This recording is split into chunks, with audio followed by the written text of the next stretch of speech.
তো আমিত্ব রেখে দেখুন আর আমিত্ব ছেড়ে দেখুন, ঈশ্বর কার্যকারণের পারে, কারণ মনের পারে। যেমন একটা মহাসমুদ্র, আপনি মহাসমুদ্রের যত কাছেই চলে যান, যত কাছে চলে যান, আপনি আছেন কিন্তু জমির ওপরে, যত কাছে চলে যান থাকবেন জমির ওপরে।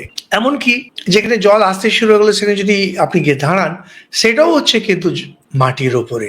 জল জিনিসটা পুরো আলাদা, পুরো আলাদা। ওটা মাটির নিয়ম একরকম চলে, জলের নিয়ম একরকম চলে। জলে মাটির নিয়ম চলে না, ঈশ্বরে মনের নিয়ম চলে না। এখানে যেটা বলতে চাইছেন, যদি কেউ মনে করে আমি এত জপ ধ্যান করলাম, আমি এরকম করলাম, আমি অনেক সময় লোকে বলে সারাটা জীবন আমি নিরামিষ খেলাম, আমার কেন এরকম হচ্ছে? নিরামিষ খাবার সঙ্গে এটা হবার কি সম্পর্ক আছে? কোথায় শাস্ত্রে, কোথায় ভগবান বলেছেন যে আমার ভক্তি করবে তার কষ্ট হবে না? কোথাও বলেছেন কি? বলছে তেষাম হাম সমুদ্রতা মৃত্যু সংসার সাগরাত, যেটা বলেছেন গীতাতে ভগবান, যে আমার ভক্ত তাকে আমি উদ্ধার করি মৃত্যু আর জন্ম, এর যে সমুদ্র, সেখান থেকে। কোথাও এটা বলেনি যে তার রোগ শোক হবে না।